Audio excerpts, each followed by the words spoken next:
Voy a presentar entonces a Rodolfo Cabral. Aguarden que tengo que poner a grabar. Recording in progress. Perfecto. Bueno, Rodolfo nació en la ciudad de Buenos Aires en 1960, chicas, presten atención porque consignó su edad. Bueno, es ingeniero en electrónica, recibido en la UTN en 1988 y cuenta con postítulo docente desde 2005. Es museólogo, egresado del profesorado ISDF número 8 de La Plata en el año 2007. A la fecha le restan 2 materias para ser bibliotecario de instituciones educativas. Es miembro de la Federación de Entidades de Estudios Históricos de la Provincia de Buenos Aires, en donde ejerció su presidencia entre 2007 y 2008. En 2009 creó la Comisión de Estudios Históricos de Berazategui, que actualmente preside. Es miembro titular del Instituto de Genealogía y Heráldica de la Provincia de Buenos Aires, con sede en la ciudad de La Plata, siendo delegado del partido de Quilmes, Berazategui y Florencio Varela.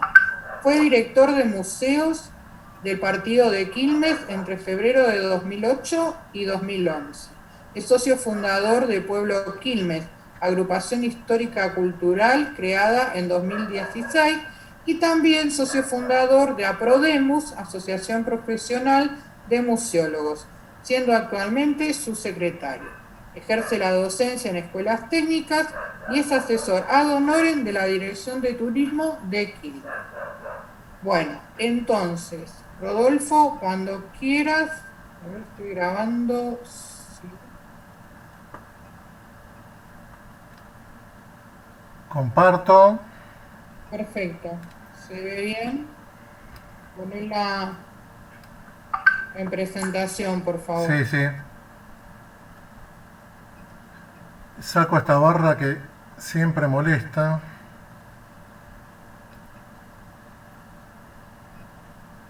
Ahí está. Bueno, a ver qué hora estamos. 50. Así que más o menos y 20 cortamos. Bueno, buenas tardes a todos. ¿Se ve algo, un cartelito en el medio? Sí, se ve, pero no te preocupes, pasa habitualmente. Sí, voy a ver si lo puedo sacar. Listo. Bueno, buenas tardes a todos, muchas gracias por estar, por la paciencia y bueno, avísenme si me paso 7:20. Bueno, vamos a hablar del cementerio de Quilmes. Este es un carruaje para angelitos. El carruaje grande no está en el Museo de Transporte, teníamos este y es como que nos introducimos a esta visita guiada al cementerio municipal de Quilmes. Vamos a tratar de pasar. A ver si puedo. Ahí está. Nos ubicamos. Está en la provincia de Buenos Aires, en la zona sureste. Acá está indicado en rojo. Tiene 90 kilómetros cuadrados. Se fundó como reducción indígena en 1666.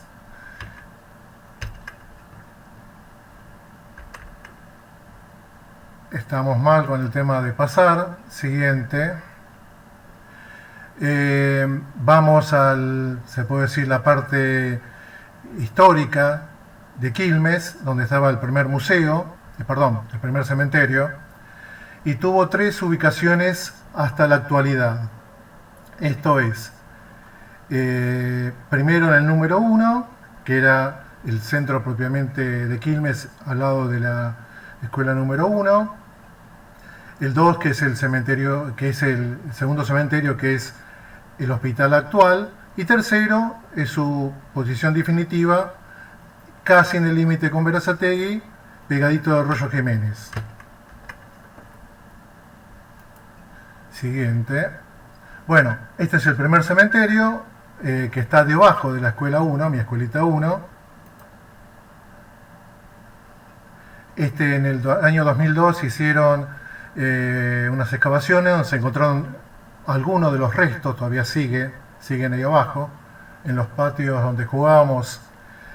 Fueron utilizados. Era el cementerio viejo pegado a la iglesia.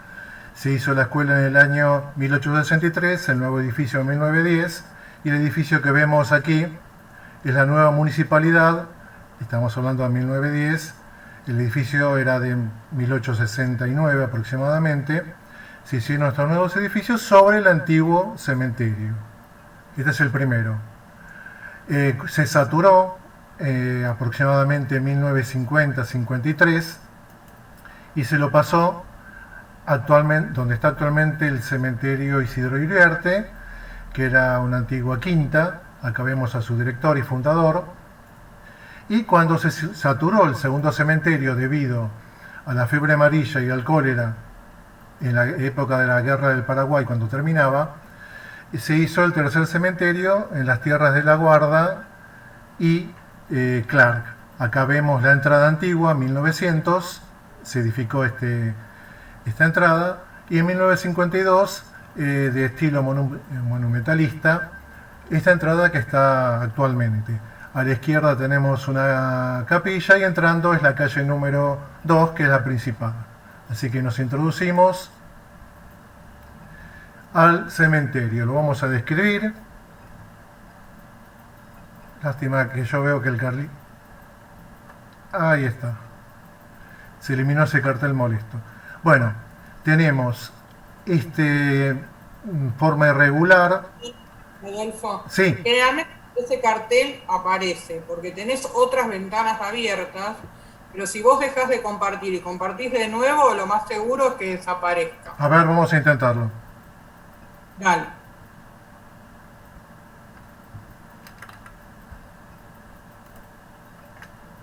A ver, dejar de compartir.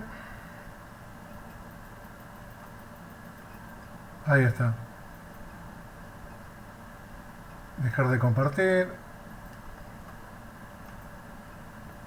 Perfecto. Compartimos de nuevo.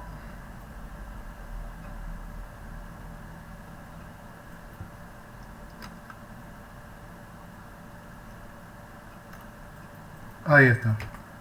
Mucho mejor. Gracias. Bueno, ahí tenemos la superficie irregular, que está en color rosa, 22 hectáreas.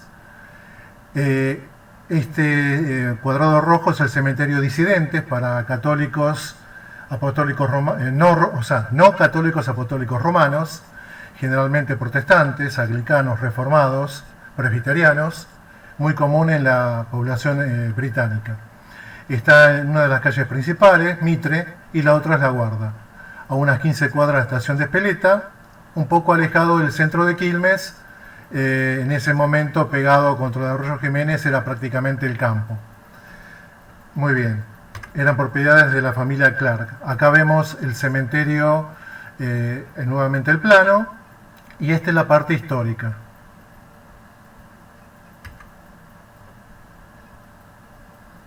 A ver si cambia. Puedo sacar esto. Ahí está.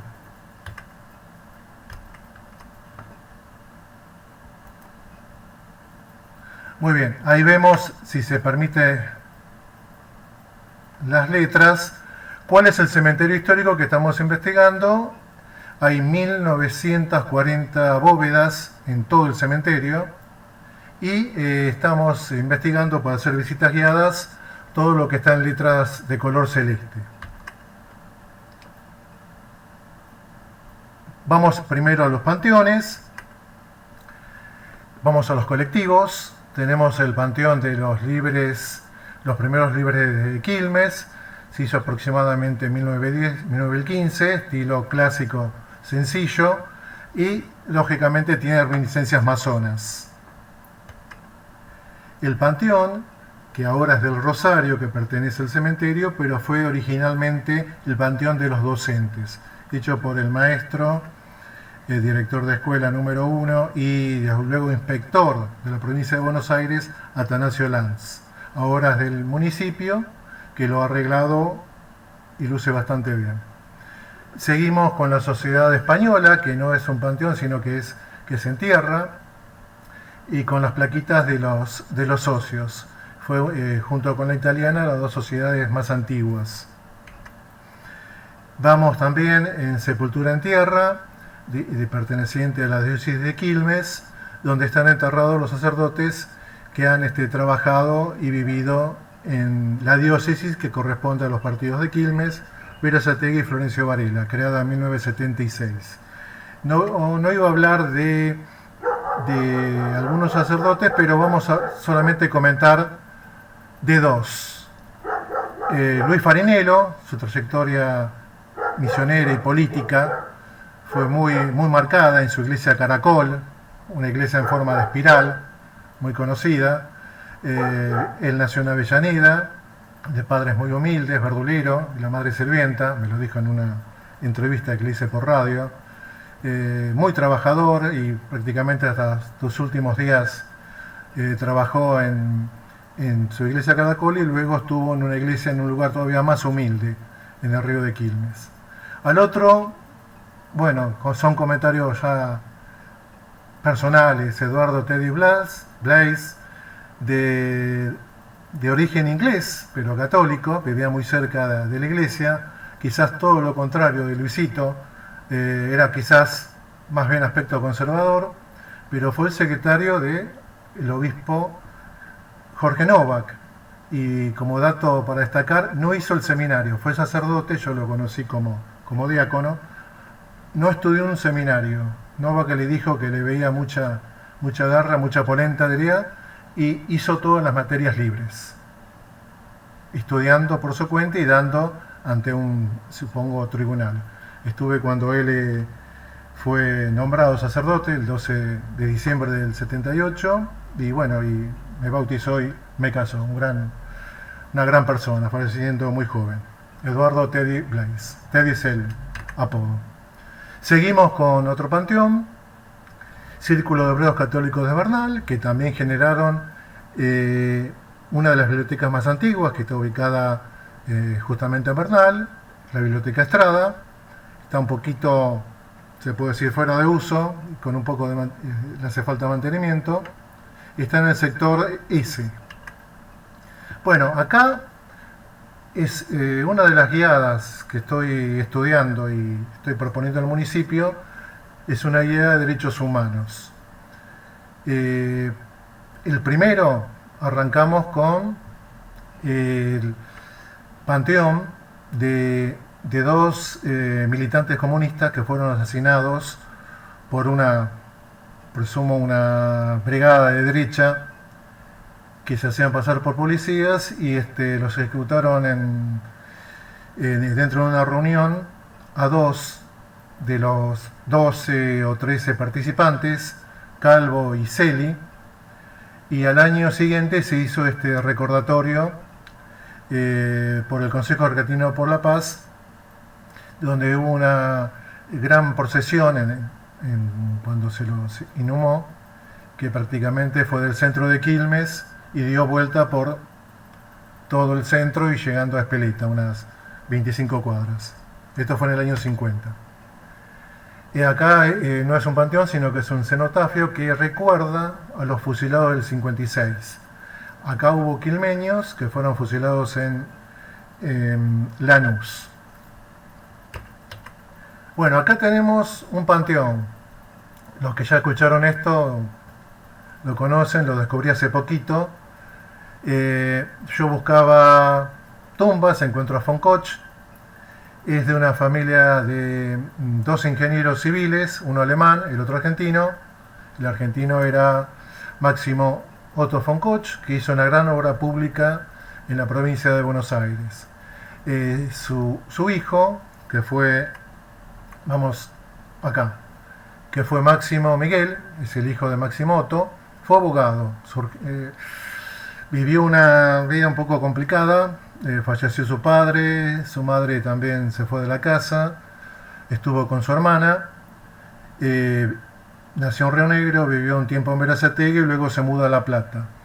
Bueno, estudia como abogado y en el año 56 se encuentra con dos detenidos, los defiende, los salva de la muerte. Uno estaba prácticamente muy herido, fueron víctimas del fusilamiento en José León Suárez. Eran Miguel Ángel Giunta y Carlos Libraga, que se salvaron de la muerte gracias a este abogado. 20 años después, 1976, fue detenido y le dijeron: usted hizo caer a Aramburu y a Rojas, mire si lo vamos a dejar suelto. Fue la respuesta del agente de Chicolás, que trabajaba en la policía con Camps, y le dijeron al doctor Máximo von Koch, abogado de justamente el Braga y Junta, sobrevivientes de la masacre del basural de José León Suárez, donde murieron 5 personas de los 12 que fusilaron. Esto está en la revista Mestiza de la Universidad Jaureche de Florencio Varela. En el año 56 entonces lo salva a estas 2 personas y se reúne con el escritor Rodolfo Walsh en su estudio de La Plata. Le pasa copia del expediente y Rodolfo Walsh escribe Operación Masacre, donde desnuda los fusilamientos ilegales y da a conocer las 2 masacres que hizo el gobierno de Aramburu y Rojas. Por eso fue detenido 20 años después. Bueno, encontré la tumba, vivía en Berazategui, esta era su casa paterna, y fallece, por suerte, cuando salió de la cárcel, que estuvo 9 meses, bueno, vuelve a su trabajo, vuelve a su familia, muy recordado en la zona de La Plata, y fallece en el año 97. Acá tenemos también otro cenotafio, esta vez por los héroes de Malvinas, también corresponde a derechos humanos. Eran chicos que podían llegar a nuestra edad, adultos, pero una guerra se los impidió. Son recordatorios de quilmeños que estuvieron en la guerra de Malvinas. Esta es otra vista. Bueno, finalmente, acá vemos 4 puntos azules. Ahí están los militantes comunistas. Acá está von Koch. Acá está el cenotafio por los caídos en el 56. Acá está el cenotafio de héroes de Malvinas. Y acá en el punto rojo, que está libre, tenemos una gran superficie libre. Esto era el osario. Fue utilizado este cementerio en, como dijimos, 76 al 82 en el proceso militar, como enterratorio ilegal de presos políticos. Está totalmente vacío, se sacaron 150 cuerpos, de los cuales 100 se presume que son de fusilamientos ilegales, muertes clandestinas.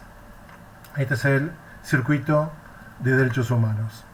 Después tenemos, bueno, cenotafio de los bomberos, la cantidad de bomberos que han muerto, de aproximadamente, los bomberos ya tienen 110 años, el de Bernal tiene aproximadamente 100, así más lo de Berazategui y de la zona. Este es un exedra, que es, vamos a ver cuál es, cómo es un exedra un poquito más dentro de los cánones de arquitectura. Significa para sentarse en las afueras. Acá está llenado de plaquitas y está pegadito al osario. Muy bien, empezamos la última parte, nos queda muy poquito. Vamos a hablar entonces de algunos propietarios. Berazategui, nos metemos en los pagos de Amalia, porque este señor, José Clemente Berazategui, fue anotado en la iglesia de Aranzazu, San Fernando, pero nació en el Tigre, ahí cerquita de Punta Gorda, el 23 de noviembre de 1816, bautizado en la iglesia Inmaculada Concepción del Tigre, pero anotado en Nuestra Señora de Aranzazu, San Fernando. Aparece por la zona de Quilmes en 1838. Nace su hija en 1838, en 1852 cobra una herencia y empieza a comprar propiedades hasta tener 150 hectáreas. Dona al ferrocarril una propiedad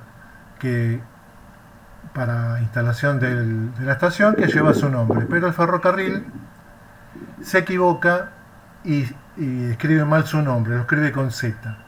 Acá vemos el panteón como estaba hace unos cuantos años, 2008, con las placas que ahora desgraciadamente no están en el sector A. Él murió en 1892. A la izquierda vemos cómo estaba el panteón y cómo está el panteón ahora, sin las placas. los adornos que tiene, el criptograma o el crismón, palmas, y acá la estación que en Berazategui con su error ortográfico, y acá un trabajo que hizo Aldo Valiera, el colega Valiera, donde descubrimos también que había nacido en San Fernando y dejó su apellido en la zona de Berazategui, que al independizarse de Quilmes tomó su nombre. Otros estancieros muy cercanos a Berazategui, la familia Simmons, Yates y Davis. Esto también está un poquito abandonado, tiene estilo Art Deco, así que estamos en el año 20 o 30. Y esta familia que vemos acá están los Yates, acá aparece una T pero es una Y, acá está Scott, acá está el cementerio, el arroyo, esta es la parte del bañado, esto es aproximadamente Mitre, y acá donde dice Paulino Jiménez y Lozano es el centro de Quilmes. Acá estamos hablando de 1839 aproximadamente, y ya estamos los Yates, de tradición inglesa, pero adoptaron la religión católica. Y ya nos estamos yendo, explicamos este último estanciero, Claudio Ruiz, en la zona de Hudson, actualmente Berazategui. Así se veía, a la derecha se veía el panteón, o catafalto, donde hay 3 placas: Claudio Ruiz, su esposa Dolores Hernández y su hija Matilde Ruiz de Pearson. Desgraciadamente las placas ya no están, por suerte tenemos fotografías. Claudio nació en Barracas al Sur, Avellaneda, compra en la zona de Hudson, llamada antiguamente Conchitas, por el arroyo Las Conchitas, que en Florencio Varela es la casa de Guillermo Enrique Hudson, que si bien nació en Varela, pero hay una localidad de Berazategui que lleva su nombre, porque es toda en una misma zona. Acá vemos la necrológica de Ruiz, acá vemos la propiedad, donde dice Godoy, Laureano Godoy, los Godoy, Ruiz, toda esta superficie remarcada le pertenecía.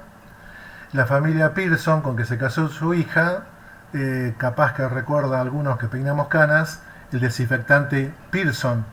Bueno, la familia era la creadora de la Carolina Pearson y la comercializaba en el país. Acá vemos la propiedad de Ruiz.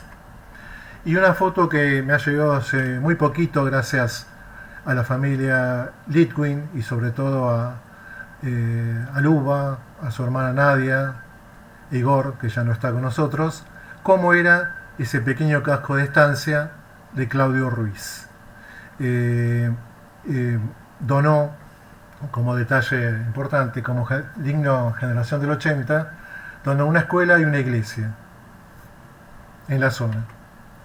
Así es como estuvo la casa ahora, pero ya esta parte histórica que fue cortada por la calle ya no existe. Acá lo vemos a Ruiz con uno de sus nietos y Elena Margarita Pearson de Macrath. El apellido de la familia se perdió y algunos que están tienen nombre Pearson o Macrath. Bueno, dejamos acá que llegamos al límite de tiempo y me despido con la foto de Matilde, su nombre quedó en el barrio, y el árbol genealógico que hice para cada una de las familias.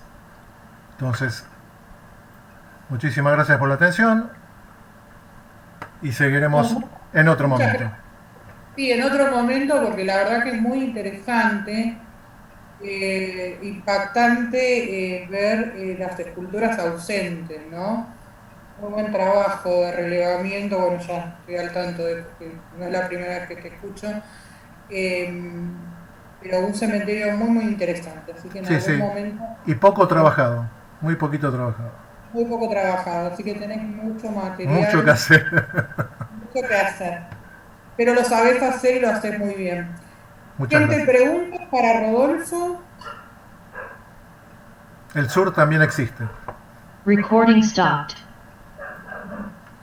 Sí, el sur también existe. ¿Ninguna duda? ¿Ninguna pregunta? Bueno, ¿Duda? era, Bueno, Rodolfo, muchas gracias. era Ana, ¿no? Pidió Claudia hablar primero. Dale. Ahora después lo podés agradecer. ¿Qué tal? Buenas tardes, gracias por la exposición. Yo tengo una duda. Cuando se trae, quizás es mi ignorancia y quisiera que todos los que están acá, que saben mucho más que yo, me lo expliquen. Cuando se trasladan de un punto al otro, ¿qué sucede con los cuerpos? ¿Trasladan, los tapian, los levantan? O sea, no me quedó bien claro, sobre todo en el cementerio de Quilmes, que es lo que sucedió con las movidas de los cementerios de un punto al otro. Te cuento qué pasó. Del primero, de la escuelita número 1, futura escuelita, al hospital, en la barranca, un lugar horrible, una barranca. Creo que algunos cuerpos se llevaron, pero la mayoría fue aplastada e hicieron los edificios encima. Cuando el segundo se saturó, 1870, fiebre amarilla, vino los soldados de la guerra del Paraguay, cólera, se sobresaturó muy rápidamente. En 1871 se abre el nuevo, luego se hicieron las paredes, luego se hicieron las bóvedas. Leía en un libro que reconocían lugares. Yo creo que algunos cuerpos habrán levantado un poco y luego hicieron una quinta y luego el hospital. Yo creo que el movimiento fue parcial. Y luego quedó el tercero a partir de 1871 aproximadamente. Porque no están las primeras hojas. No están. Así que lo primero que encuentro es marzo, mayo de 1871. Muchísimas gracias. Por favor. Ana Ramos, cuando quieras. Gracias, María. Bueno, nada, agradecerle también a Rodolfo. Impresionante la historia que tienen con todos estos traslados también que preguntaba María. ¿Hay alguna memoria seguramente en algún libro de detalles de todo esto? Los primeros libros están en parroquias. ¿Hay Bueno. algo de eso, de los primeros libros, de los primeros cementerios, por ejemplo? A ver, están los libros parroquiales donde están las inhumaciones, que era, se puede decir, el único respaldo legal. Luego el municipio empieza a hacer copias de lo mismo, hasta que él asume. Lo legal ahora es lo que tiene el cementerio. El libro Claro. número 1, que le he sacado fotografía, y estamos trabajando con la iglesia de los mormones, ¿no? Instituto Genealógico de Utah, para ver si los podemos fotografiar. Ya hemos tenido una visita y hemos hablado con el gerente regional, que muy gentilmente ha propuesto de filmarlos. Empiezan en 1871, pero cotejando el censo de 1869 con las primeras tumbas, es par y par, o sea, hay una copia total. O sea que agarrar los libros parroquiales que arrancan en 1739, hay un índice y luego vienen los libros, pero algunos libros no están, o hay espacios en blanco, a veces no habían libros, entonces copiaban en casamientos. Es un poquito anárquico, pero todo está, lo que hay, todo está microfilmado. Por suerte, en 1968, dos misioneros relevaron todos los libros parroquiales, lo permitió el párroco, y en ese momento historiador y militante cristiano Luis Otamendi, de familia antigua de Quilmes, conversaron, hablaron, y él dijo sí, hay que hacerlo. Entonces autorizó, y por suerte está al alcance de un botón en el sitio de Family Search. Qué maravilla, qué bien. Gracias. Gracias a vos, Ana. ¿Alguien más? ¿Gente quiere preguntar? Sí, María, ¿puedo una pregunta? Sí, por supuesto. ¿Qué tal, Carlos? Bueno, hola, ¿qué tal, ingeniero y demás hierbas? Porque mirá que tenés títulos, mijito. Escuchame, bueno, felicitaciones, y justo diste el pie ahí con lo que el apellido que nombraste. Yo no puedo, la parte sociológica de los cementerios me puede, ¿no? reconozco, pero bueno, tanto Otamendi como Amoedo, Sí, que tenemos mucho en Recoleta y hasta hay calles, en Quilmes, preguntaba si había bóveda o tumba con alguno de esos apellidos. Eso por un lado, y felicitaciones con el tema de los mormones. Lamentablemente yo en el 2008-2009 no lo logré, me miraron con una cara estrambótica, vinieron a la administración del cementerio, espléndido los tipos además, sí. con un nivel, Muy pero serios. Dios mío, era para haber servido un té. Pero bueno, lo concreto a lo mejor en algún momento se hará, pero era preguntarte si había tumba Otamendi o Amoedo. Gracias Sí. nuevamente y felicitaciones. Muchas gracias. En otro trabajo, este año me tocó bastante el tema de cementerios. Hablé de 5 familias. Los Dupuy, el que fue José María Dupuy, que fue asesinado ajusticiado en 1840. Su hermana tuvo 5 hijas.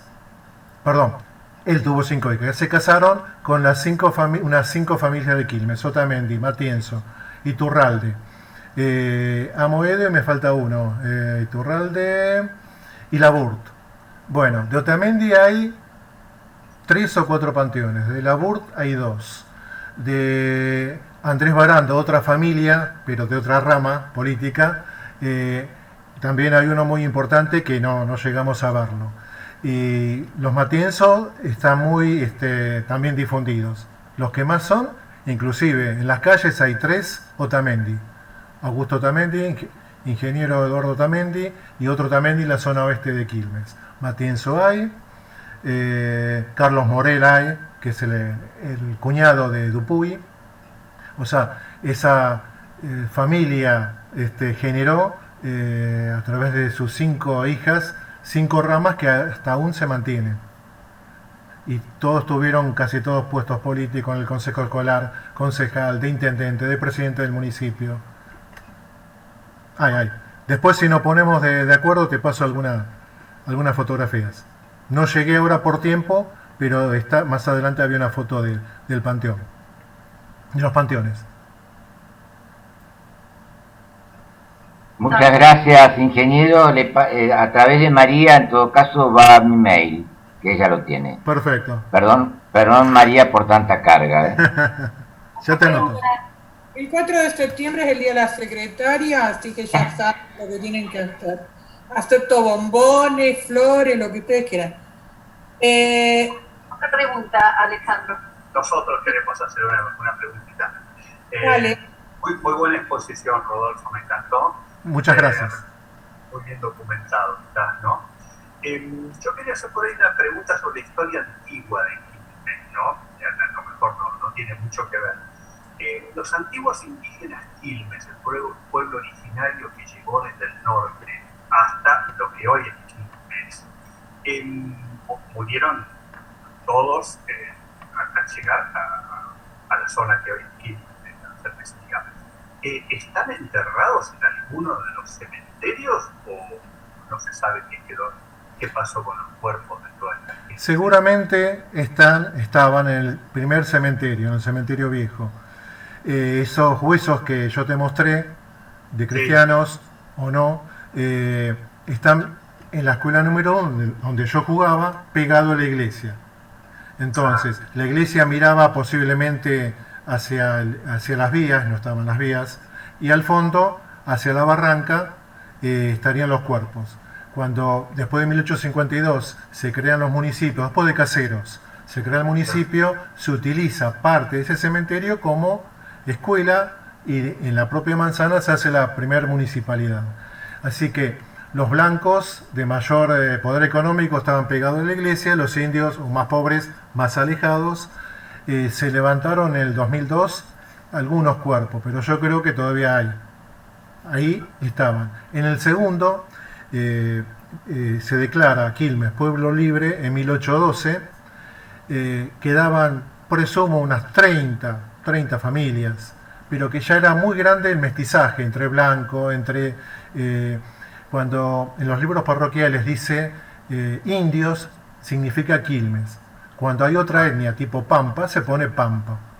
Así que hay esclavos de apellido Barragán, de apellido Jiménez de Paz, que vimos que era uno de los propietarios.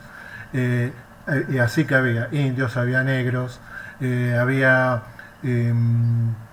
también había una pequeña inmigración portuguesa que hay uruguayos, orientales. Así que era muy mezcladito, pero quedaron pocos. En 1818 el agrimensor Francisco Mesura reparte suertes de chacras y algunas familias Quilmes reciben, en el orden de 10 más o menos. Y se aclara, Indio Quilmes. Muchas gracias. No hay por qué. Esperanza Riesgo, levantaste la mano. Sí, buenas tardes. Muy interesante la charla y quería hacer una acotación. A veces por uso y costumbre, estaba reflexionando con respecto a esos enterratorios dentro de lo que hoy es la actual escuela y el por qué quedaron ahí, no fueron levantados. Y me vino a la cabeza el caso de una familiar, en concreto mi abuela, en un pueblo en España, en el cual el cementerio había quedado chico y se dio aviso a los familiares que iba a haber un levantamiento en el cementerio. Por lo tanto, los familiares tenían que ir a levantar las tumbas, que de hecho mi padre tuvo que ir a levantarla, porque había que ampliar el cementerio. De lo cual yo pensaba, en el caso de estos Quilmes o aquellos que hubieran quedado enterrados ahí, que nadie dio aviso o no hubo familiares que tuvieran acceso a ese aviso o no se avisó directamente que iba a haber un levantamiento para que pudieran levantarse. Que eso también podría haber sido el hecho de por el cual quedaran ahí enterrados y que nadie diera aviso, o que directamente por el tiempo esas sepulturas quedaran sin ningún tipo de reconocimiento y que no se le diera ningún tipo de importancia a un montículo de tierra. Tal vez presumo, tal vez pueda decirme Rodolfo Cabral si algo de eso puede especularse.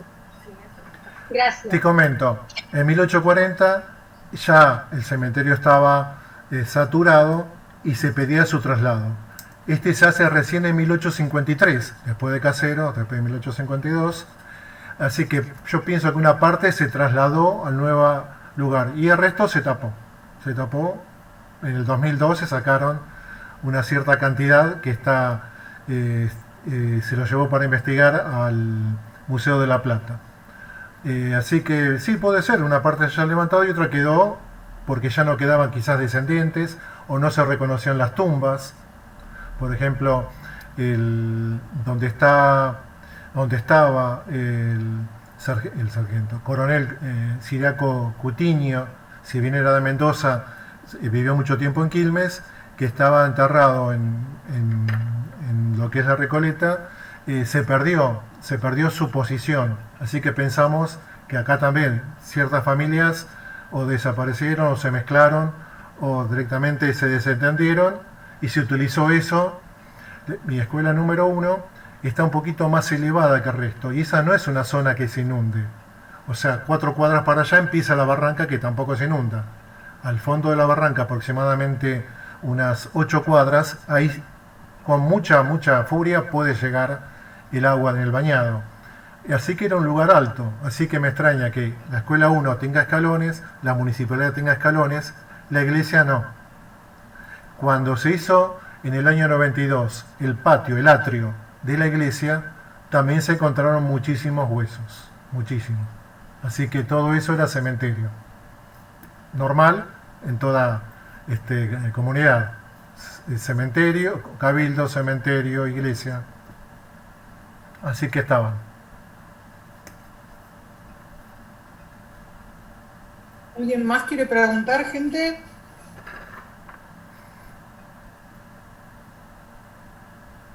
Bueno, si no tenemos más preguntas, vamos a pasar a nuestra tercera y última expositora, muy esperada. No nos atrasamos tanto, Sandra, te pido disculpas. Pero bastante bien, creo, ¿no? Muy bien, vamos. Qué maravilla. Bueno, vamos a poner a grabar. Recording in progress. Bueno, les vamos a presentar a quienes no la conocen a la licenciada Sandra Gabriela Adam. Sandra es licenciada en antropología, especialista en enseñanza de las ciencias experimentales, congreso nuestro, con mención en biología. Docente investigadora de la Facultad de Ciencias Naturales y Museo de la Universidad Nacional de La Plata y de la Facultad de Agronomía UNICEN. Participó, codirigió y actualmente dirige proyectos de incentivos docentes y de extensión universitaria. Fue encargada del Archivo Histórico Vicente Porro de Azul desde 2009 a 2016 y actualmente es la directora del Museo Etnográfico y Archivo Histórico Enrique Esquirru de la localidad de Azul, en la provincia de Buenos Aires, obviamente, desde el año 2017. Participó en numerosos congresos nacionales e internacionales, publicó numerosos trabajos en congresos, revistas y libros relacionados con patrimonio y espacios funerarios. Es editora y productora de contenidos de la revista En Sepia, Museo Etnográfico y Archivo Histórico Enrique Esquirru de Azul. Dictó conferencias y cursos sobre las necrópolis azuleñas. En 2014 formó parte del equipo de investigación y montaje del Centro de Interpretación del arquitecto Francisco Salamone de su ciudad, que está a cargo del gobierno de la provincia de Buenos Aires y el municipio de Azul. Bueno, Sandra, somos todo oído. Bueno, por las dudas voy a sacar, me parece, la imagen por si se corta. Mira, como quieras, te escucha bien. No Yo creo que sí, pero ahí están viendo, sí. Sí. Por aquí sacamos esto. Ahí estoy. Bueno, buenas tardes y un gusto estar acá. Gracias por la invitación a María y a toda la gente que está haciendo este ciclo, que estamos aprendiendo tanto además. Bueno, yo antes de empezar a hablar de la necrópolis de Azul, siempre me gusta hacer una pequeña referencia de por qué nos dedicamos a los cementerios y desde cuándo podemos considerar este tipo de lugares. Y tiene que ver un poco con el lenguaje simbólico de lo que es la trascendencia. Nosotros, como paso hacia lo que somos, hacia la humanización, no la hominización, que serían los aspectos biológicos, siempre estamos hablando que los primeros los vamos a encontrar hace 100.000 años en esa antigua Yanidar en Irán, en lo que es el Kurdistán, que encontraron restos de polen alrededor de los cuerpos. Y los cuerpos habían sido acumulados intencionalmente. Entonces estamos hablando que el tema de la trascendencia y lo que nos hace humanos está en esto. Está en buscar algún motivo, algo de fuera de lo que va a ser entonces el devenir de la vida. ¿Qué es lo que ocurre después? Bueno, diciendo esto que es un poco como quería comenzar, hoy nos vamos a dedicar entonces a lo que son las necrópolis de Azul y los lugares de entierro que hubo en Azul. Como hablaba recién, no siempre fueron los mismos los lugares de entierro. Nosotros desde el Museo Etnográfico, y me gustaba comentarles esto, y Archivo Histórico Enrique Esquirru, que en realidad pertenecemos a un complejo cultural más grande, que es el Complejo Cultural Bartolomé J. Ronco, el cual el año que viene uno de sus dependencias, que es la biblioteca, cumple 130 años. Trabajamos continuamente con varias actividades. Dentro de estas actividades, lo que tenemos son las visitas guiadas con historia. Y estas visitas guiadas con historia, en realidad es un programa que lo vamos ajustando y actualizando continuamente. El propósito o el objetivo que tenemos es, en realidad, valorizar y conocer la historia local y regional.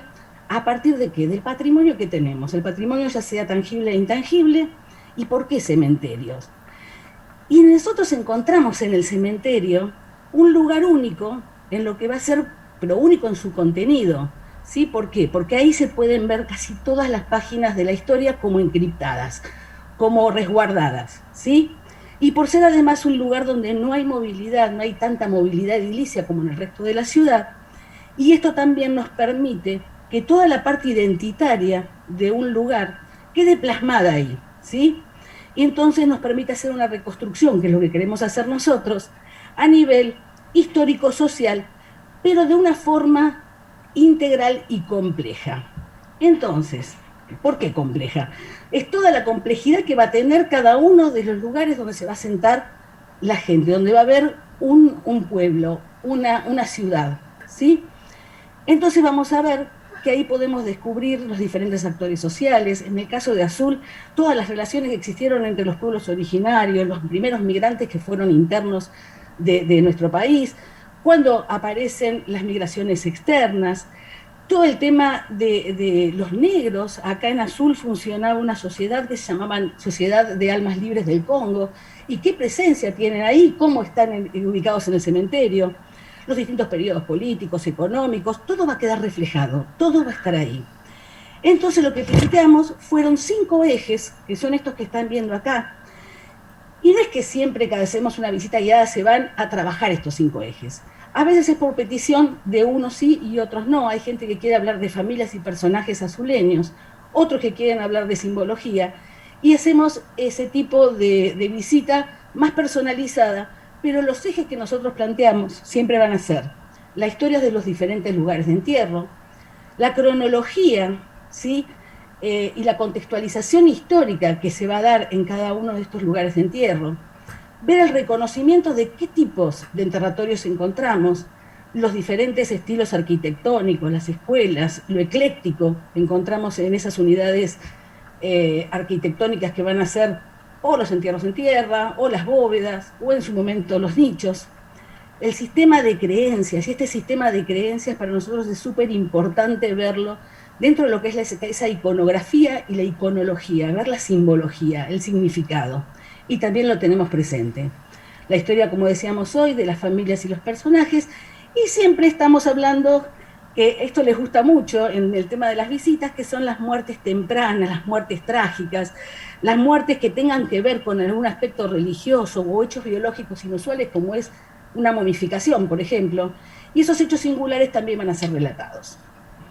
Bueno, para comenzarle entonces con la visita, a nivel histórico, la ciudad de Azul comienza como una avanzada en lo que es la frontera sur, y en esa avanzada, Juan Manuel de Rosas, junto a una primera expedición en el año 29, recorren las zonas y es fundado este fuerte. Lo ven bien, lo ven en condiciones este lugar como para que la fundación del fuerte sea en 1832. Sabemos que encontramos en las primeras actas de lo que van a ser las actas parroquiales, que hubo un incendio en ese fuerte donde teníamos esa iglesia rancho, y entonces no encontramos las primeras actas. La primera acta que encontramos de defunción recién está en 1835, es decir, 3 años posteriores a lo que fue la fundación del fuerte. Y ahí encontramos que las actas, que son 7, van a revelar que dice que el lugar de entierro, está escrito así, está enterrado en uno de los campos santos de dicha parroquia. Evidentemente, el único lugar de entierro que había y el único lugar que podía llegar a ser campo santo era el predio donde funcionaba la iglesia. Un poquito más tarde, ya en 1853, encontramos que aparecen las primeras actas parroquiales donde cambia esto que decía campos santos de esa parroquia. Y encontramos que cuando terminan de poner todos los datos del difunto, ponen enterrados en el cementerio general de cadáveres. Para el 58 ya tenemos el primer pedido de construcción de bóveda, y que está todavía en pie. La primera bóveda que todavía sigue en pie, está ubicada en este sector que ven por acá, y es de 1862. Si nosotros vemos acá con un planito de Google, como pueden ver, cómo va avanzando este cementerio y cómo es el crecimiento del cementerio, vamos a ver que la parte fundacional, que es esta que tenemos acá, que no sé si me ven en el cursor, ¿sí? La parte fundacional, entonces, o el sector fundacional, le dimos una datación aproximadamente desde ese primer periodo de construcción de bóveda de 1853 a 1898. Este periodo vamos a ver que se caracteriza porque tenemos grandes sectores de tierra, donde tenemos un plano de planta que figura como si fuera una cruz isomorfa, ¿sí? Donde tenemos una ubicación de lo que son las bóvedas alrededor de lo que era la calle principal, como en el travesaño de esa cruz, y en este sector, ¿sí?, que es lo que pertenecía antiguamente al paredón perimetral, ¿sí? Entonces, este es el primer periodo, y si nosotros vemos de la composición poblacional que teníamos acá, está la tumba, estamos la hablando entrada. que Acá mayoritariamente estuvimos. eran inmigrantes internos, algunos españoles, aparecían los primeros franceses, que va a ser la inmigración más numerosa que tenemos en Azul, y pueblos originarios, ¿sí? Entonces, este es el primer periodo, y el crecimiento que tiene viene de norte a lo que es de noroeste al sudoeste. En vez de hacer el crecimiento del cementerio para el segundo periodo hacia atrás, como casi siempre se da, ¿sí?, acá se da hacia adelante. Este es el segundo periodo que podemos encontrar, donde tenemos, bueno, esto, la portada que tenía era una gran cruz de hierro, que obviamente cuando se hace la segunda parte del cementerio, se extiende hacia adelante, directamente queda anulada esa portada. La segunda, o el segundo periodo, que va a ser de 1898 a 1930 aproximadamente, encontramos que es el sector más opulento, donde vamos a encontrar bóvedas con gustos extranjeros, donde podemos encontrar grandes envergaduras en esas bóvedas, lo presentan el neoclásico, neogótico, ahora lo vamos a ver en más detalle en las diapositivas que siguen. Y donde cambia la economía, toda la explosión agroganadera que está presente en este periodo, es un lugar Azul donde no se sintió ni siquiera todas las crisis del 90, sino que seguía con esa pujanza increíble, y esto se ve reflejado en el cementerio en este periodo. Por último encontramos esto que es cuando nos cambia, bueno, y si lo vemos en plantas, ya acá teníamos la portada, que era esta, la segunda portada del cementerio de Azul, totalmente italianizante, donde encontramos una piedad, y que está, o sea, sobre la piedad encontramos un ángel, y siempre nos llamó la atención esto, encontramos un ángel del lado izquierdo y en el lado derecho un esqueleto alado. Es raro esa iconografía de un esqueleto alado, siempre lo dijimos. Ella estaba ubicada aproximadamente en esta zona, acá estaba partizado, y esta era la parte entonces del segundo periodo. El tercer periodo se va a dar a partir del 1938, cuando cambia totalmente la morfología del cementerio, y cuando al oeste y en una ochava vamos a tener la importante obra del ingeniero arquitecto Francisco Salamone, que también va a ser estas galerías que vemos alrededor, y tenemos todas estas bóvedas que van a ser nuevas hasta los años 50 aproximadamente. Y ahí sí tenemos la última extensión del cementerio que se da hacia la parte final. Esta fotografía tomada con un dron, ustedes pueden observar lo que decíamos recién. Esta es la parte fundacional, donde tenemos mucha tierra, que solamente las bóvedas las tenemos ubicadas en la calle principal, y en ese travesaño que hablábamos hoy. Esta sería la del segundo periodo, que también hablábamos hace un ratito, 1898-1930, ¿sí?, con toda esta magnificencia arquitectónica, y esta va a ser la tercera. Acá es cuando nos cambia la fisonomía, donde encontramos en la ochava oeste la gran portada del ingeniero Salamone, que también va a ser este tipo de galerías a su alrededor, y surgen todas estas bóvedas que muchas van a tener otros estilos, ¿sí?, y también van a tener otros espacios. Bueno, acá esto es la sociedad italiana, sería, que después vamos a hablar también.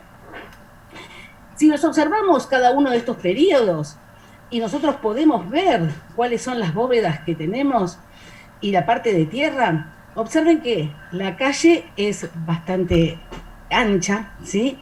Tenemos en lo que es esa avenida principal, lo que se llama piedra martelinada, ¿sí?, de esas lajas, y vemos que van a tener buenos materiales las bóvedas. Por ejemplo, esta que tenemos acá, encontramos que está totalmente revestida en mármol de Carrara, ¿sí? Tenemos esas hornacinas con figuras orantes, que son muy importantes. Y tenemos también esos pináculos, y esto vamos a ver que se va a ir repitiendo en muchas de estas obras que van a estar ubicadas entonces en la parte fundacional. Lo que decíamos es estas que vemos acá, por ejemplo, esta que es de 1862, que tiene que ver con la primer bóveda que se encuentra, la más antigua que encontramos actualmente, que perteneció a Marcelino Rivière, que era llega como ataonero, después termina siendo el primer molinero de un molino hidráulico, con obviamente la fuerza hidráulica de lo que es el Arroyo Azul. Está ubicado en la parte perimetral, sería esta bóveda que vemos acá. Acá al costado encontramos el otro gran molinero que había, que era Ders. Ders. O sea, tenemos los dos molinos. Y otra cosa importante es que en Azul, a partir de 1867, comienza a funcionar una logia, que es Estrella del Sur número 25, y qué casualidad que los dos molinos harineros se llamaban Estrella del Sur. El de Rivière era Estrella del Sur, y el otro era Estrella del Norte. Y tiene que ver con esto del pan como alimento, como la harina, como esa nobleza en cuanto a lo que es entonces este cereal. Acá tenemos más algunas otras fotos de la parte fundacional. Las nicheras que encontramos, todas tienen esta tapa en mármol de Carrara, y estas son las jardineras más antiguas que encontramos, que todavía quedan algunas, no quedan muchas, que estaría bueno para llevar alguna al museo pidiendo permiso, que eran las primeras jardineras que todavía se mantienen y son de los años 1860-70. Fíjense acá, esta se parece mucho a la que veíamos recién, revestida de mármol de Carrara. Esta es de la familia de Rosa Ávila. En las dos hornacinas encontrábamos figuras vestidas, tenían vestimenta romana, están guardadas por todo el tema de lo que tiene que ver también con todo el cuidado que en el cementerio, que en este caso no es. Siempre es importante ver en estas bóvedas tan antiguas la hora de la muerte en un reloj que está ubicado en este caso en el pináculo central, ¿sí? Acá hay dos hermanos también en la parte fundacional, que son los hermanos Navas, donde encontramos en esta, vemos el uso, empieza con el uso de las columnas. Ustedes saben que las columnas, según casi siempre están indicando que es el árbol de la vida. Y en el caso, por ejemplo, esta, que son típicas columnas corintias, además tienen, eran 4 imágenes que tenían en la mano, ya hace unos años, ahora con el vandalismo y todo esto las han destruido, cruces como indicando el cielo. El otro hermano, vamos a ver que tienen, ya no son estas columnas frondosas y demás que por ahí están indicando que había difuntos que habían podido tener una vida plena, una vida larga, y donde encontramos también, centrando ese arco de medio punto, 2 angelitos barrocos haciendo como honor a un santísimo. En el caso de este otro hermano, que el primero que ingresa es un niño, encontramos niños hincados, encontramos que las columnas no tienen nada que ver, por más que eran de la misma familia, a estas, y podemos decir que quizás sean columnas truncas, o pueden llegar a ser algún tipo de columna dórica si uno empieza a verlo con más detalle. Muchas veces esta la podemos ir viendo y hablando también del hijo de la viuda y ritos de Isis y todo lo que tiene que ver con lo egipcíaco, relacionado también con lo que va a ser la funebria, o lo que es ese lenguaje funerario que uno puede evidenciar entonces en cada una de estas unidades arquitectónicas. Cuando ya empezamos el periodo que nosotros hablábamos de la gran magnificencia, encontramos este tipo de bóvedas. Fíjense que ahora los estilos son totalmente diferentes. Encontramos lo neoclásico, está todo mezclado, pero está todo en ese sector. Neoclásico, neorrománico, neogótico, el art déco, colonial, algo de romanticismo italiano, y algunas que el eclecticismo lo va a unir para ver absolutamente todas estas unidades con todos esos estilos. Pero además de esos estilos tenemos ese lenguaje funerario que está presente. ¿Y dónde lo vemos presente? Lo vemos presente en esas antorchas. Las antorchas, cada vez que ustedes vean una antorcha como esta, por ejemplo, que se dirige hacia abajo el fuego, fíjense que las leyes físicas no permitirían esto, seguiría el fuego para arriba, ¿cierto? Estamos hablando en realidad de determinada simbología, ¿sí?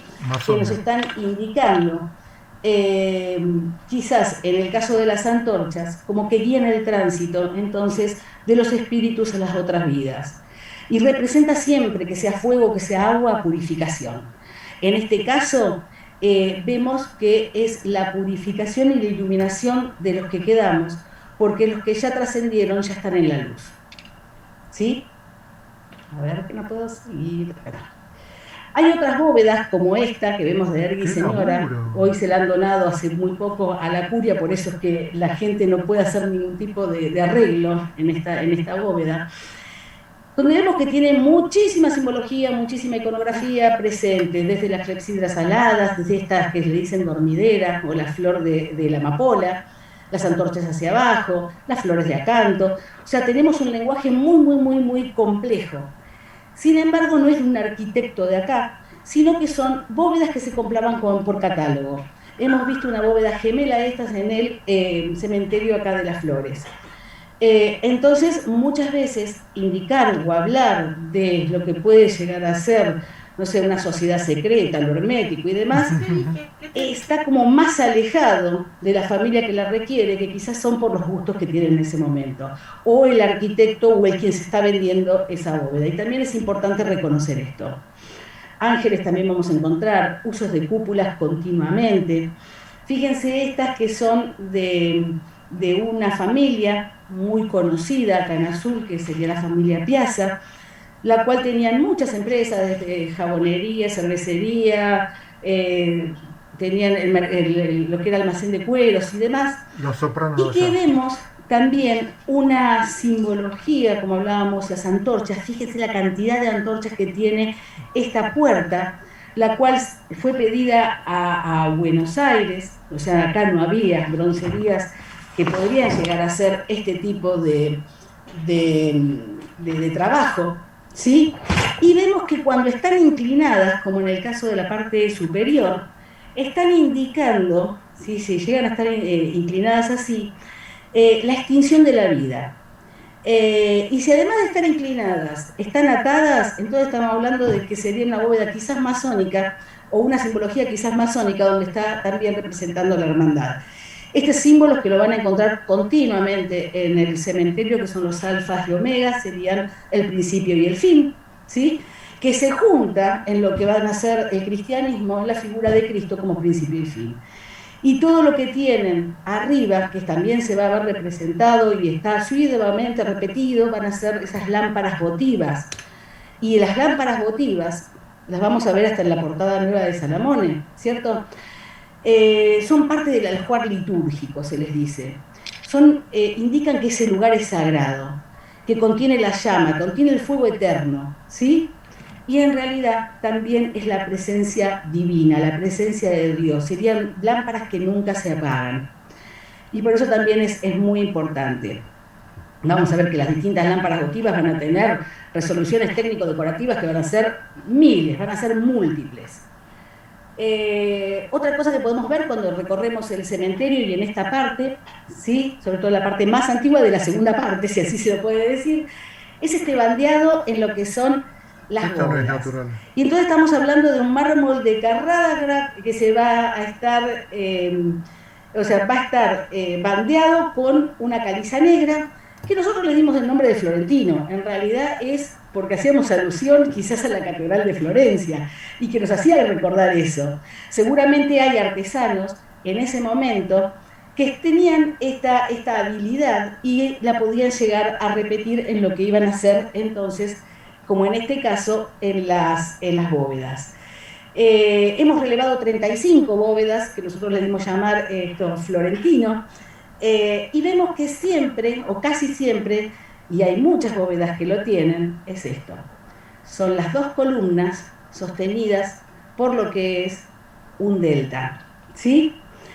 Esas dos columnas van a ser siempre, las columnas son el símbolo cósmico o el árbol de la vida, como les decía recién en la de los Navas. Cuando están así, que siempre las ven de a par, ¿sí? Siempre las vende a par, creo que la que sigue también había. Vamos a ver que estamos hablando de ese equilibrio tenso que se produce y que en el medio esa puerta es el hueco y ese hueco es el espacio consagrado.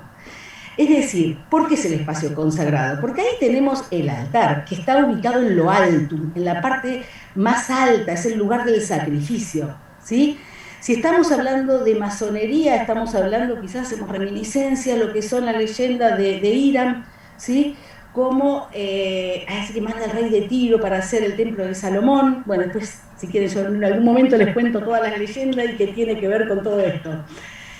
Y lo cierto es que estas dos columnas en la parte masónica se van a llamar, la que está ubicada a la derecha, Boaz, la que está ubicada a la izquierda, Yaquín, y el lugar que va a ser el lugar del aprendiz, acá va a ser ya el lugar del compañero o el hermano, pero tiene que pasar por una muerte, y esa muerte es el rito de iniciación, que se pasa entonces en esa cámara sagrada y donde va a haber un sacrificio con esa muerte y esa resurrección a lo que va a ser los conocimientos.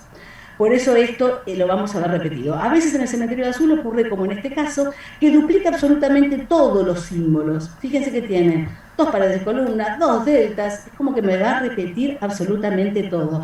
Y en lugar de tener 3 escalones, como es lo normal, o más que lo normal, sí, lo asiduo en este tipo de estructuras, tenemos 6 escalones. Está totalmente duplicado. Quisieran no mostrar que tendrían alguna influencia masónica, no sabemos. El tema es que esto sí podemos hacer una descripción y lo vemos de esa manera.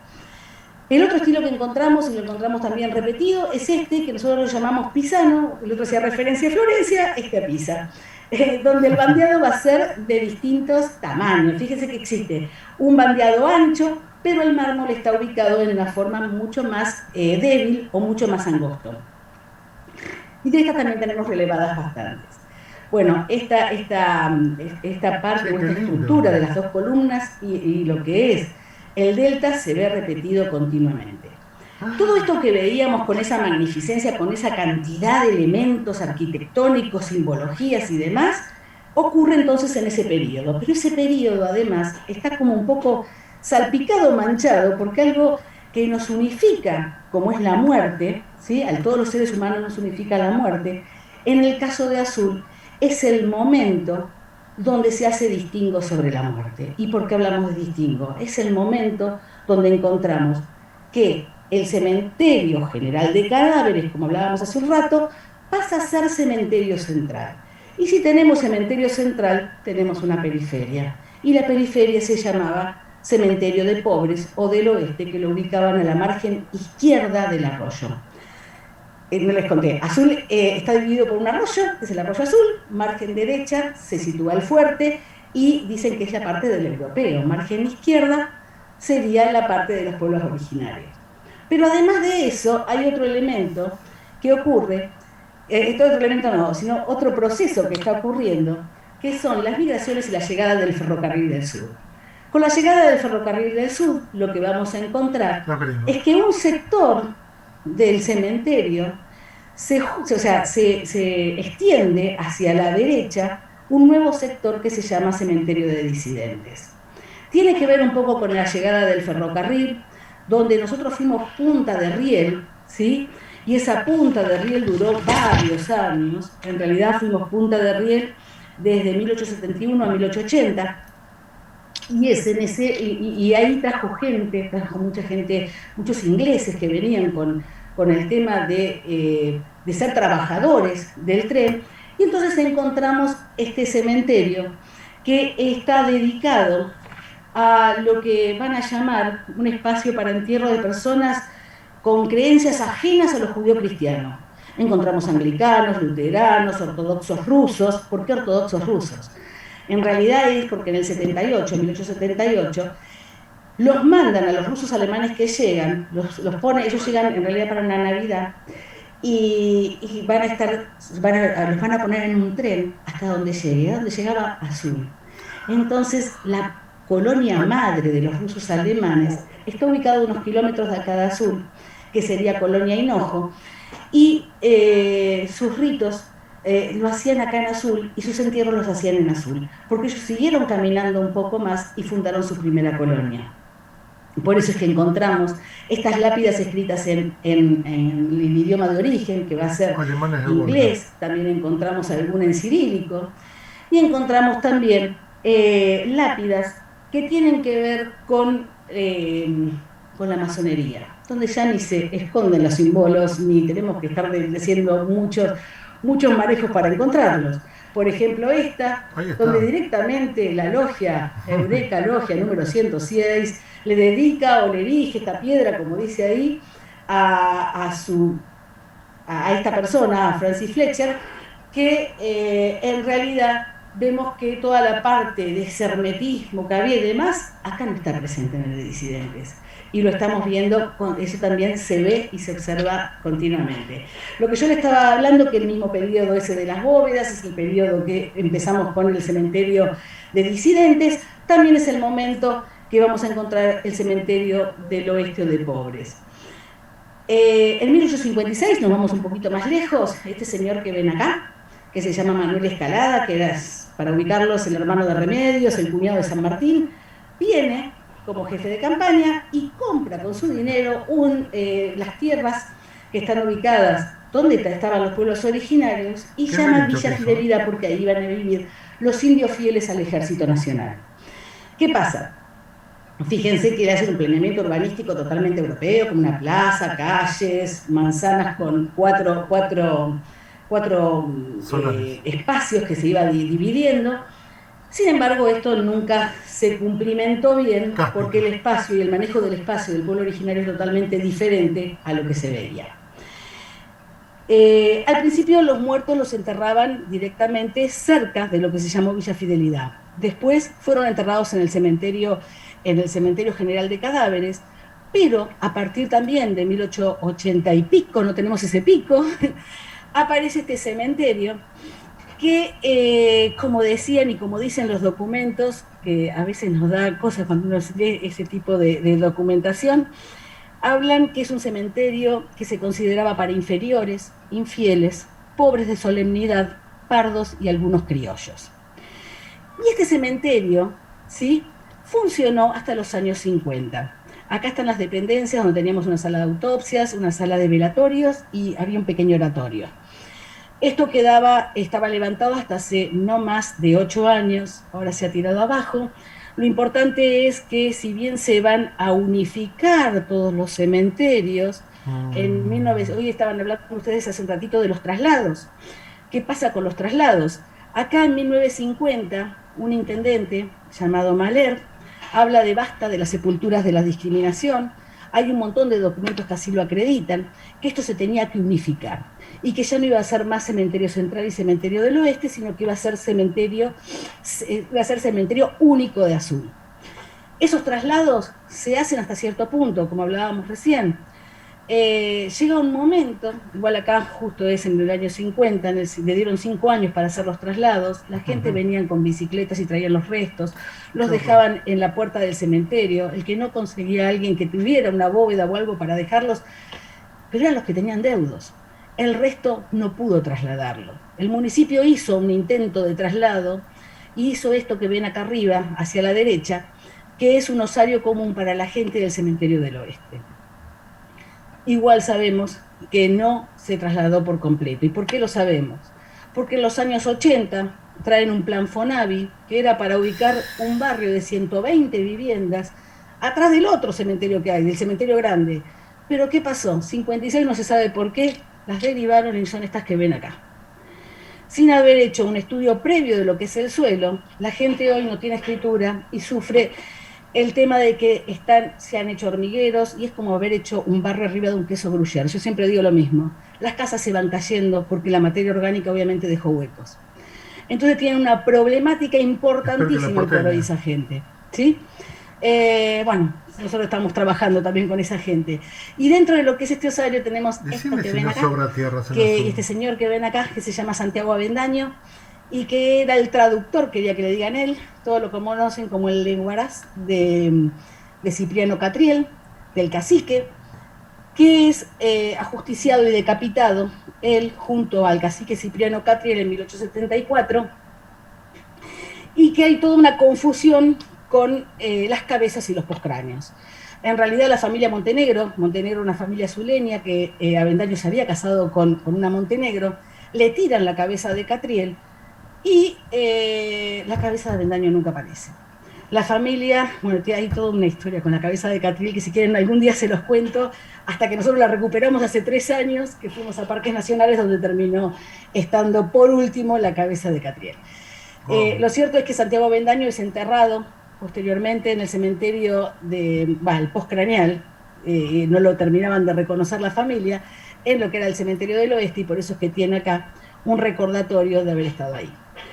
Un poco de simbología les hablé, un poco les conté que acá hubo una logia que era muy fuerte, que era la logia Estrella del Sur número 25, que fue fundada en el 1867 por Barros, y que Barros le pide permiso obviamente al gran maestre, que era Roque Pérez, y también el que hizo de intermediario para que tengamos la logia acá en Azul fue Manuel Argerich.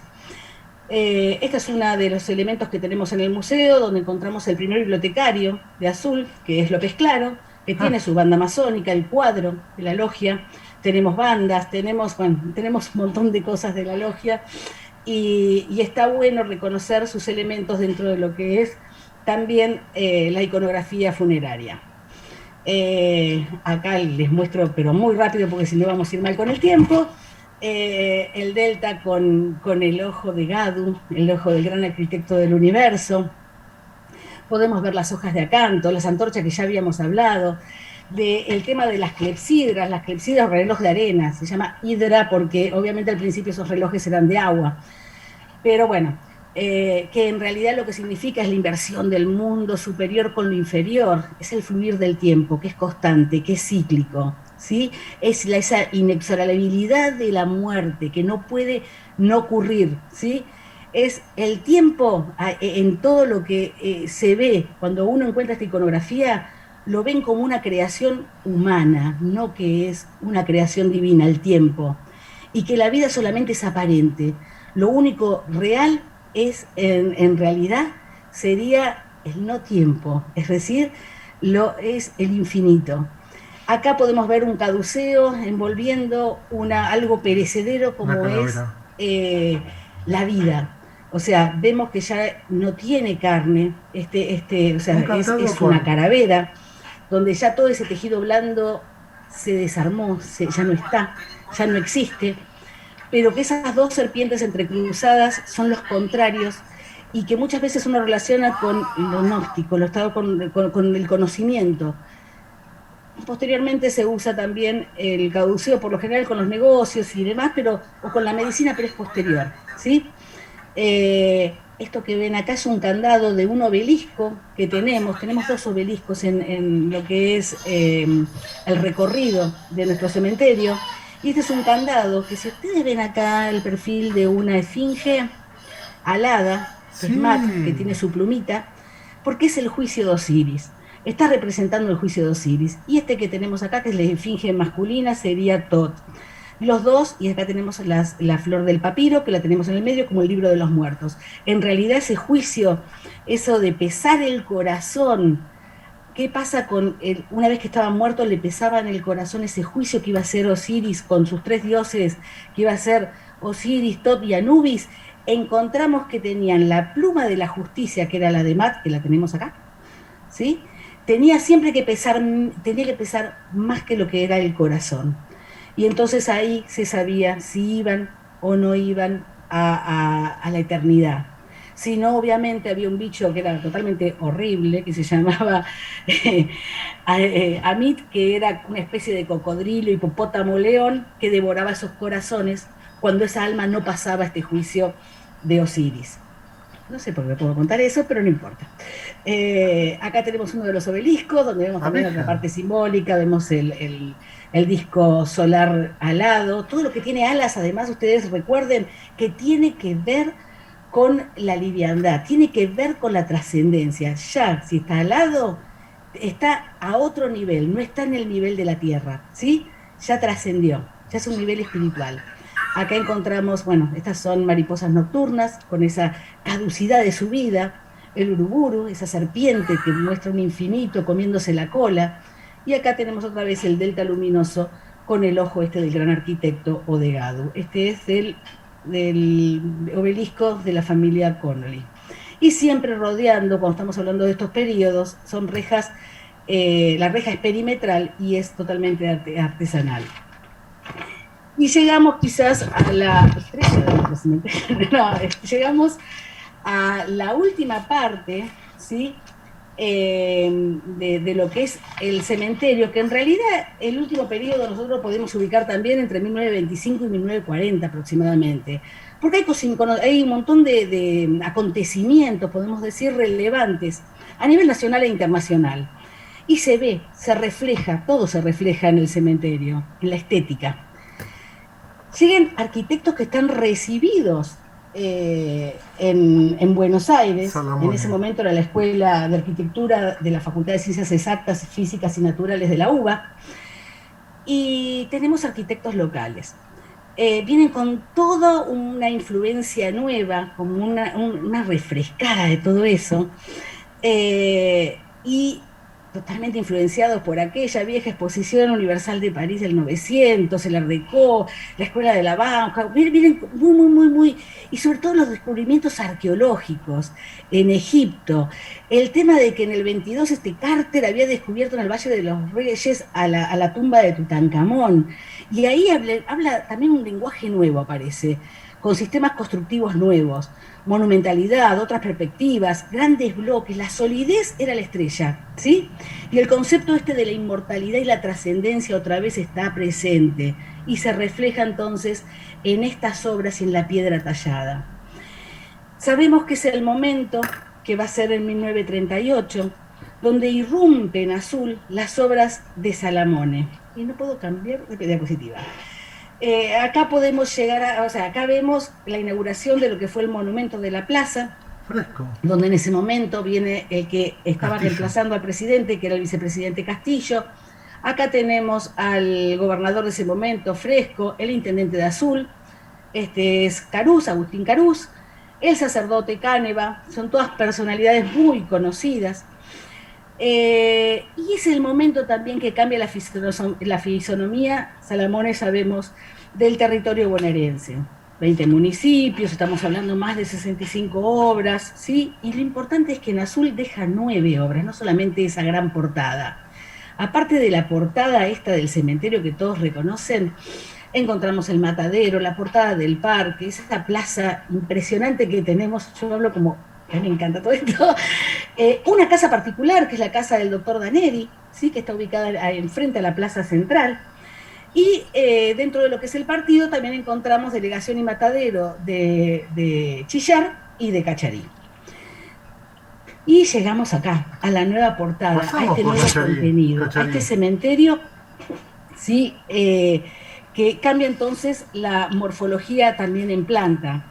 El estilo y los materiales, sabemos que Salamone son estilos y materiales únicos, esto de la piedra líquida, el cemento armado, el hierro, sus morteros, que los vamos a ver en varios lugares, sobre todo en lo que es el altar del oratorio que tiene la portada. Acá estuvimos. Es la obra emblemática.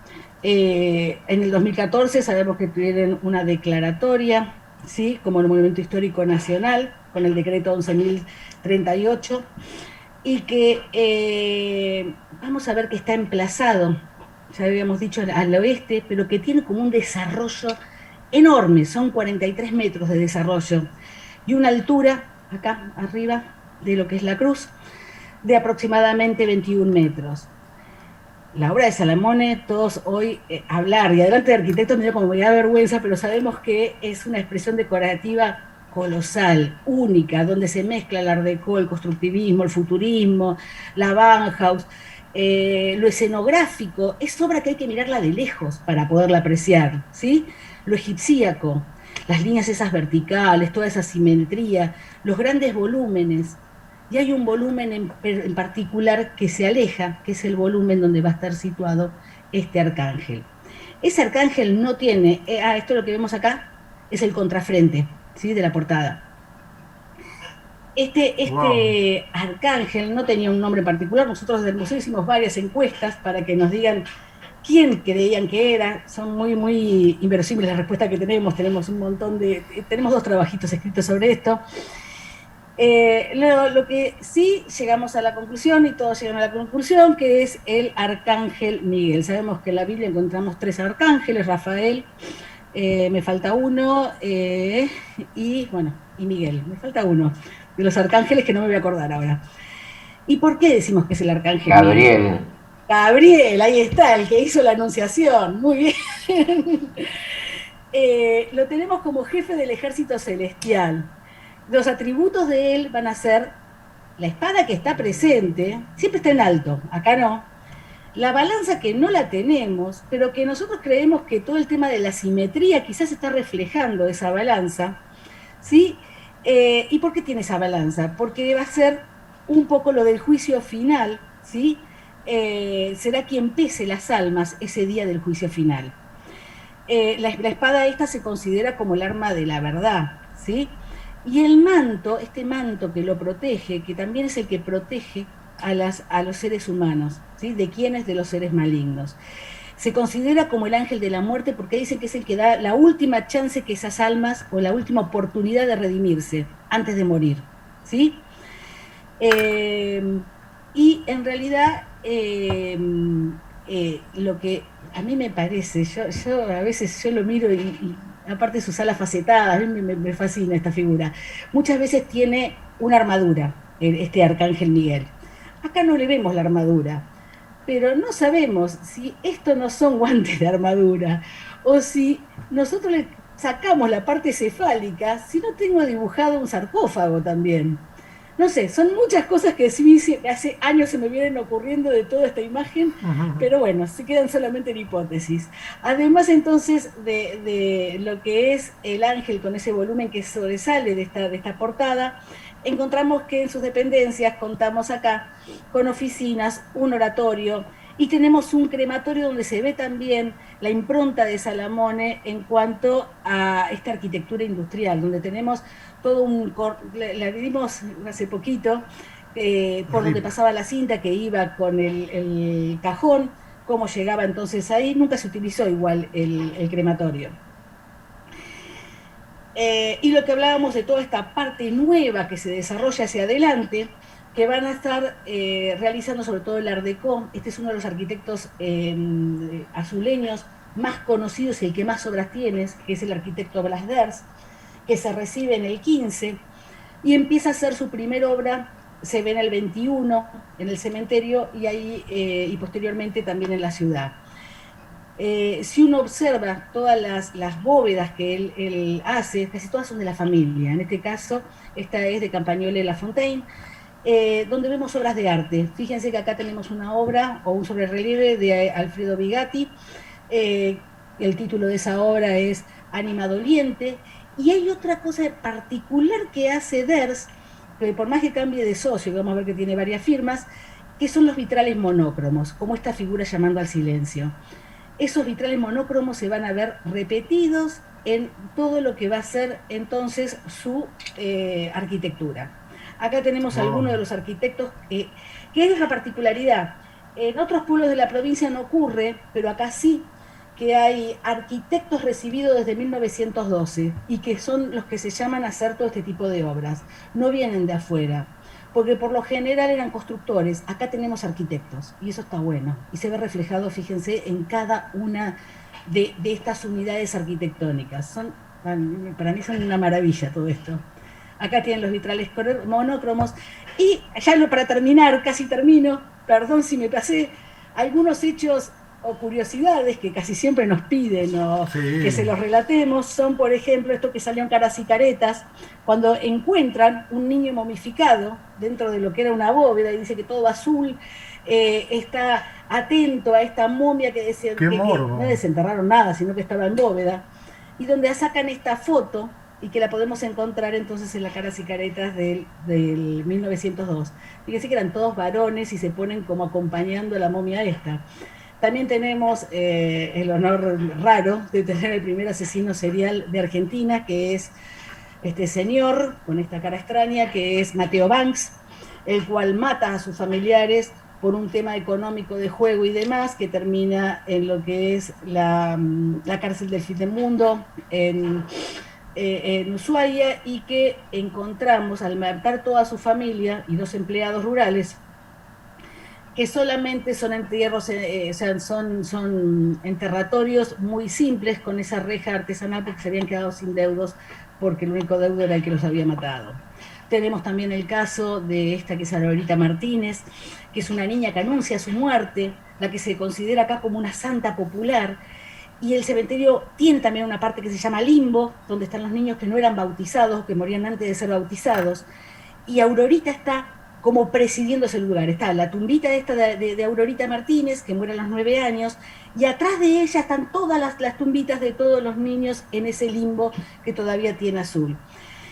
Estas son las religiosas de Inmaculada Concepción, hermanas azules, que dicen que cuando ingresaba un niño se escuchaban llorar, cuando ingresaba un niño muerto se escuchaba llorar, y ellas salían de esta tumba y la gente las veía correr a sus espíritus como buscándolas para cunarlos. Y bueno, y de acá del cementerio de lo que es disidentes, cualquier cosa he escuchado, hasta que los enterraban parados, bastante lío desenterrarlos acostados, imagínense parados, hasta que veían cosas totalmente rarísimas, levitando y demás, pero son todos estos hechos singulares o curiosidades que también son parte o forman parte de este tipo de visita.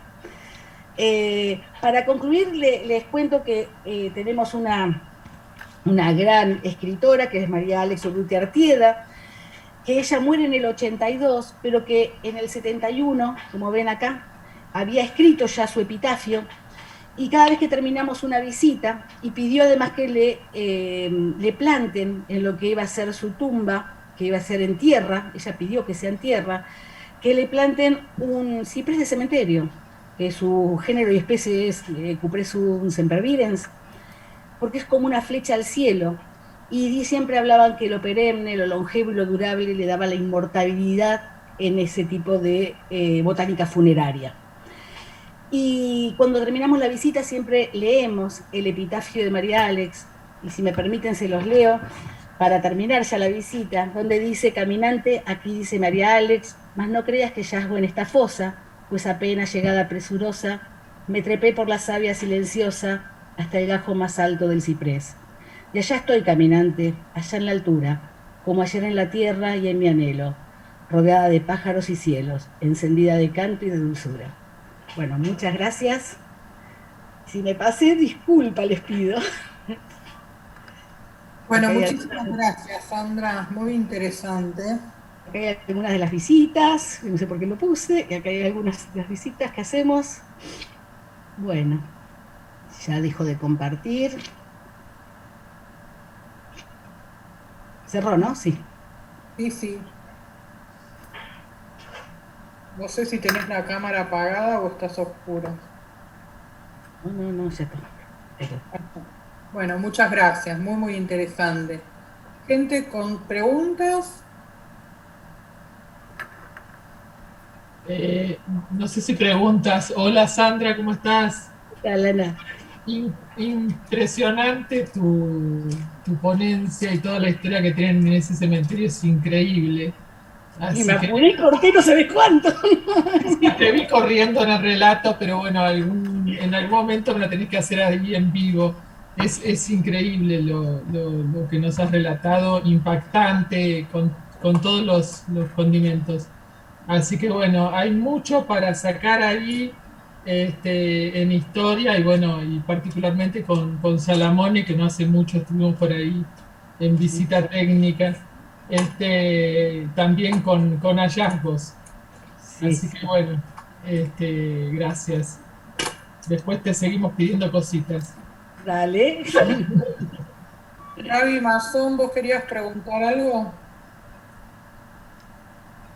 Bueno, solamente Sandra, quería preguntarte cómo puedo hacer para hacer una visita contigo, porque bueno, obviamente tenemos que esperar a que termine un poquito la pandemia. Yo ahora el martes me doy la segunda dosis, pero está duro todo esto, pero hay que ir ahí a la Casa Ronco, ¿a dónde se te pide? No, al museo, o si no museo. le pedís el mail, yo no tengo problema.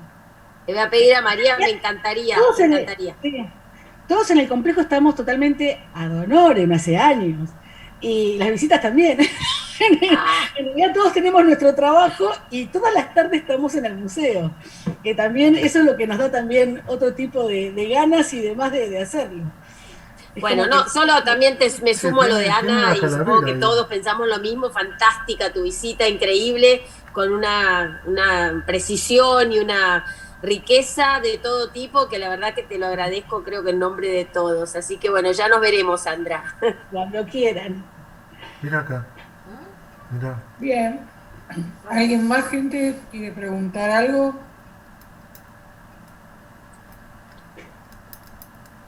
¿Nadie? Gaby, cerrá el micrófono, por favor. Esperanza Riesgo, te escuchamos. Hola, buenas noches. Un placer escuchar. Tuve la oportunidad de estar en Azul hace unos años atrás y lamentablemente tuve la mala suerte de llegar un fin de semana largo. Digo, ¿por qué mala suerte? Porque el Centro de Interpretación Salamone, que está a la entrada del cementerio, estaba cerrado porque era un feriado, era semana, o sea, el domingo estaba cerrado, el lunes estaba cerrado, con lo cual tendríamos que haber llegado el sábado hasta determinado horario porque como el empleado era municipal no trabajaba todo el día. Con lo cual mi visita al cementerio fue así como, digamos, a suerte y verdad. Claro. Y me llamó la atención el tema de la cantidad de figuras que tienen que ver con la masonería. Recording stopped. Por eso mi inquietud tenía que ver con, a simple vista, decía, son todos masones acá. Pero es por lo que usted estaba diciendo, no es así, sino que se encargaban las bóvedas, y por ahí venía la bóveda con alguna alusión masónica y no tenía nada que ver con la familia. ¿Hicieron algún relevamiento con respecto a, no sé, de las tumbas, bóvedas, cuáles realmente tenían alguna inquietud en su familia con los masones y cuáles otras se encargaron y ni pío de masones tenían? Es una inquietud. Gracias. Sí, de hecho lo hicimos y son algunas las que son de catálogos. Hay otras que esa simbología la van a utilizar en muchos cementerios y no tiene nada que ver con la afiliación masónica de la familia o de quien la utilice. Y otros que sí, como los Piazza, o sea, tenemos los nombres, tenemos quienes pertenecieron, tenemos hasta las libretas de casamiento de los masones, todo tenemos. Entonces nos es fácil hacer este relevamiento y hacer este tipo de contratación. Entonces nosotros estamos viendo todo eso y sabemos quiénes los emplearon, quiénes los encargaron y a quiénes se lo vendieron sin que tener nada que ver con la masonería. Pero eso sí, en Azul funcionó, es más, hoy en día otra vez está funcionando la logia, que es la misma, y como que tiene un arraigo muy fuerte para todo lo que era la clase dirigente de ese momento, lo que era la parte del poder y demás, y además de eso, nosotros lo que veíamos, que justo cuando tenemos esto, que hablan del altruismo, que igual hubo un crecimiento terrible a nivel edilicio, todos sabemos que la arquitectura y el espacio, manejar el espacio, manejar los lugares, manejar la simbología, es manejarte y vos sabés ubicarte por esos puntos. La dualidad de la significación que tiene cada uno de ellos es particular y está bueno conocerla, porque hay una que va a ser la hermética, la que es para ellos, y el otro que es lo que vemos todos. Entonces todo eso tiene este relato, y no siempre son todos masones o ver la masonería en todos lados. A mí ese relato de que ven masones por tampoco. O sea, hay que tener un equilibrio en todo esto. Hay algunos que entran al cementerio, todo es masónico. Salamón es masónico, lo menos que es Salamón es masónico, no digan cualquier cosa. Entonces, es terrible. Entonces, no sé por qué se llegó a que los cementerios son nada más que los masones se enterraban. Hay simbología. Tenemos, como hablábamos recién en Disidentes, hasta el nombre de las logias que pertenecieron. La estrella del sur número 25 funcionó. Tenemos toda la simbología, pero no creamos que en lo que tiene que ver con todo lo que es la iconografía que vamos a encontrar, tenemos esa iconología que la tiene ya inmersa esa dualidad, la parte secreta, los que van a estar construyéndolas. Entonces, es bastante debatible todo esto. Está buenísimo, pero es re lindo toda la parte de simbología, pero no, a veces nos vamos nos pasamos. ¿Alguien más, gente? ¿Alguna otra pregunta para Sandra? Preguntas no, pero presentaciones de hoy, tanto la de Quilmes como de Sandra, bueno, realmente espectaculares presentaciones, y gracias. Gracias a vos también. Sí, gracias, Amalia. Se sigue escuchando pésimo. Le iba a decir a Silvia Platini que querías hacerle una pregunta a Amalia. No, gracias, porque en realidad era que no escuchaba muy bien una parte, pero vos dijiste que lo iban a grabar y después lo vamos a escuchar, así que no les hago perder tiempo. Ok, gracias. ¿Alguna pregunta más para Sandra? Yo quería hacer un agradecimiento a los tres expositores, a Amalia, a Rodolfo y a Sandra. La verdad que un trabajo de investigación. Yo no estoy trabajando en temas cementerios, pero me surge ahora, diríamos, las ganas de preguntar si hay alguien que está trabajando en el cementerio de San Miguel. Yo soy de Jesús de Paz, porque bueno, tiene un cementerio que tiene 120 años y tiene su historia, pero últimamente con muchas familias han vendido las óperas y se va perdiendo esa historia. Y quería saber si ustedes tienen conocimiento de alguien que esté trabajando para poder ponerme en contacto y no perder esa historia. Gracias. Alberto, le comento lo siguiente. No sé si alguien sabe, yo que sepa, no hay nadie en este momento trabajando en el cementerio de San Miguel. Hizo un relevamiento un arquitecto que es Hernán Campos y escribió un artículo que está incluido en la guía de cementerios que publicamos el año pasado. Es muy breve, pero en todo caso, si usted quiere leer el artículo a lo que se refiere, pero concretamente a su pregunta, no hay que yo sepa o que sepamos, no hay nadie trabajando ese cementerio. Fue un cementerio que también lo investigó, pero por otros aspectos, por el tema de los panteones. Celeste Castiglione lo relevó hace unos años, pero no, por el momento no hay nadie así activo estudiándolo concretamente, lamentablemente. Muchísimas gracias. Bueno, me voy a poner en contacto con Celeste porque trabajamos juntos en la Universidad de Jesús de Paz, entonces a ver qué podremos recuperar, porque hay cosas interesantes. Ahí Rodolfo me está mostrando el libro, así que bueno, ya me pongo en contacto también con Rodolfo para ver. Bueno, igual la puede descargar de internet, de esa gratuita. Ah, fenómeno, gracias. Pero hable con Rodolfo para que le explique cómo. Bien. Gaby Mazón, querida, ¿qué querés ahora? Es cortito, no, me quedó picando una pregunta respecto a la masonería. Sandra, ¿en algún momento tuvo problemas el cementerio como tuvo Recoleta con la masonería, que la iglesia le quitó la bendición o la sacralización del lugar? ¿O en Azul no pasó eso? No sé si me entendés la pregunta. No hubo nunca un conflicto entre la iglesia, los masones tenían mucho poder ahí, entonces no pasó nada. Claro, y de hecho lo peor que le sacó fue el registro de las personas. El hablar después de un registro civil fue terrible, Claro, igual la masonería es libre culto, no es que está diciendo que tienen que creer en algo. Se supone que todas las religiones y el libro que van a tener, ese libro que ponen en los masones, tiene que ser el que más recurrente tenga. El libro sagrado, si es la Biblia, porque debe haber muchos cristianos, si es el Corán, debe haber... Pero en realidad es la libertad del culto lo que tienen que... La simbología pasa por otro lado. Yo te pregunto por un conflicto iglesia-masonería, porque lo hubo, ¿no es cierto? En Recoleta, me puede decir Carlos o Susana. hubo un problema y ahí no, en azul no. En azul no. De hecho, muchos de los elementos que tenemos en el museo los sacamos de acá de la iglesia. Es muy extraño todo esto. Pero sí, en el seminario se encontró muchísimo material.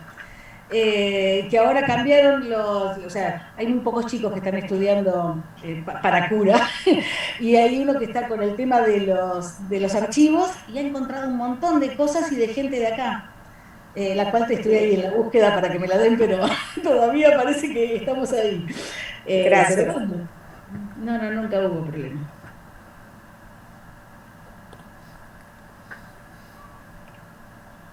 Perdón, ¿alguien más, gente?